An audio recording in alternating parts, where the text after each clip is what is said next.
Welcome to Chapter 1. We'll be covering fundamentals of network security. Here are a few of the topics that we will be covering. Trust in network security refers to the confidence that a system or entity will act in your best interest. This trust can be established through past experiences, behaviors, or through third party validation, like digital certificates from a trusted certificate authority.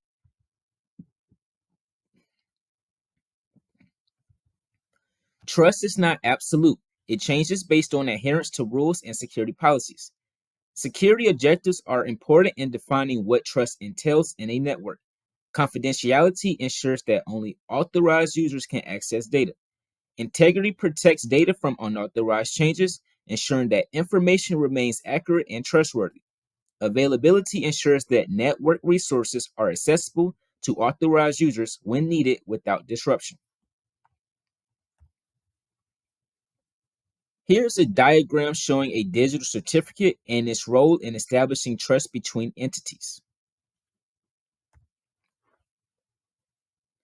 In network security, an asset is anything that is valuable to an organization and necessary for completing business tasks. This includes data, hardware, software, and even people.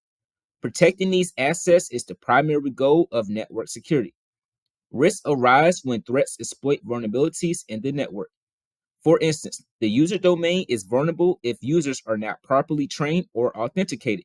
Similarly, the LAN to WAN domain is at risk from external attacks if not properly secured. A thorough analysis of each domain's vulnerabilities is essential in designing an effective security strategy.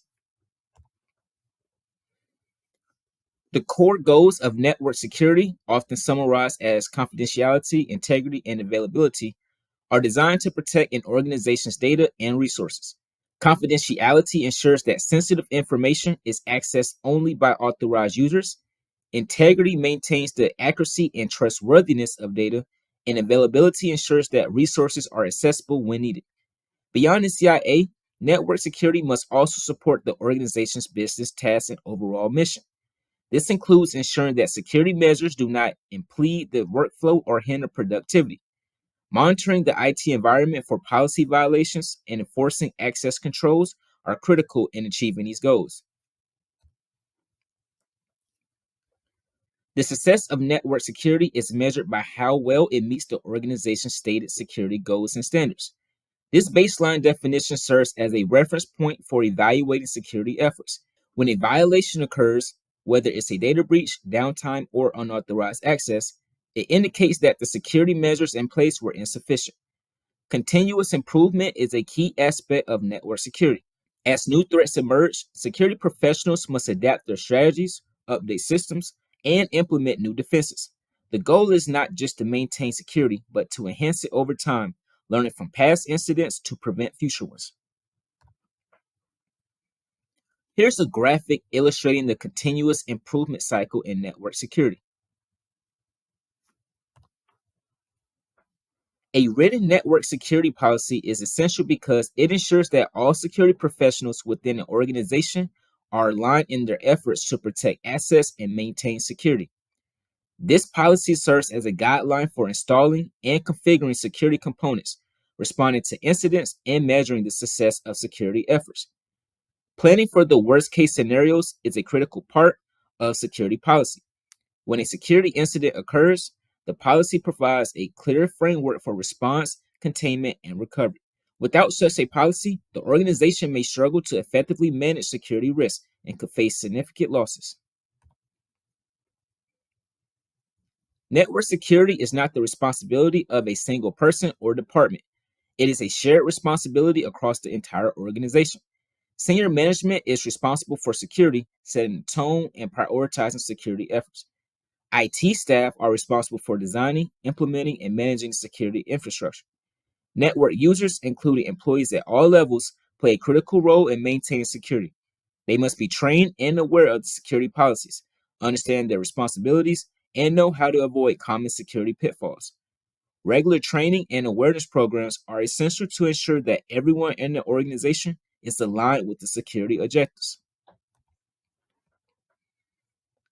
Wired and wireless networks present different security challenges. While wired networks benefit from the physical security of a building, wireless networks are more vulnerable to unauthorized access due to their accessibility from outside the physical premises. This makes securing wireless networks more complex and requires a layered security approach known as defense in depth. Isolating remote access points and enforcing rigorous verification protocols are key strategies in securing wireless networks. By using separate subnets and firewalls, you can prevent unauthorized users from gaining access to the main network, even if they manage to connect to a wireless access point. This is a comparison table of wired versus wireless security features and vulnerabilities. Internal and external network issues can compromise security in various ways. Malicious code can enter the network through any communication channel, and information leakage can occur from lost or stolen devices, or even accidental publication of sensitive documents.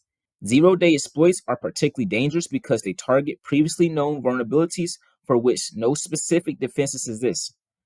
Unauthorized software poses another threat, as it can introduce vulnerabilities or malicious code into the network.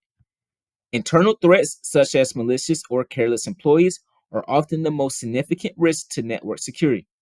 As networks grow in complexity, managing and securing them becomes increasingly challenging. Regular audits, monitoring, and strict access controls are essential to mitigating these risks.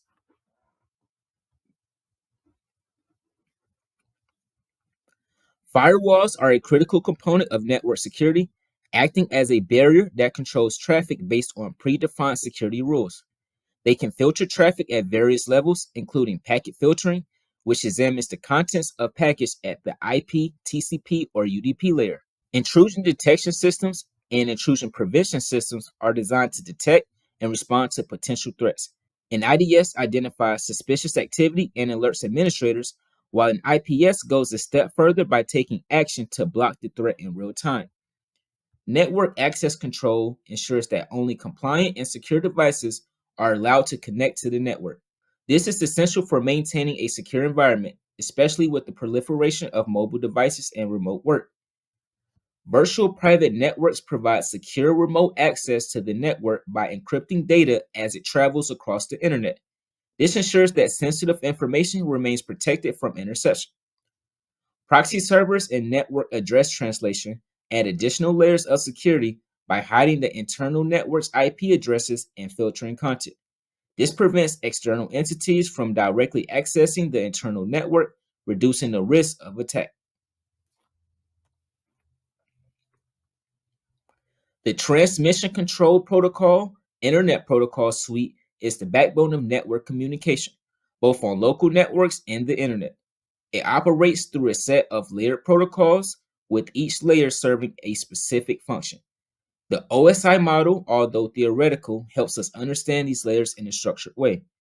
Encapsulation is the process by which data is wrapped in protocol-specific headers as it travels down the OSI layers. This process is reversed through de-encapsulation when the data is received. Each layer adds or removes headers, transforming the data as it moves through the network. TCP is responsible for ensuring reliable, ordered delivery of data between devices, while UDP provides a faster but less reliable service. Firewalls often filter traffic by examining headers from these protocols to make security decisions as whether to allow or deny packets. Understanding how firewalls inspect and filter packets based on IP addresses, port numbers, and protocol types is essential for configuring secure network environments.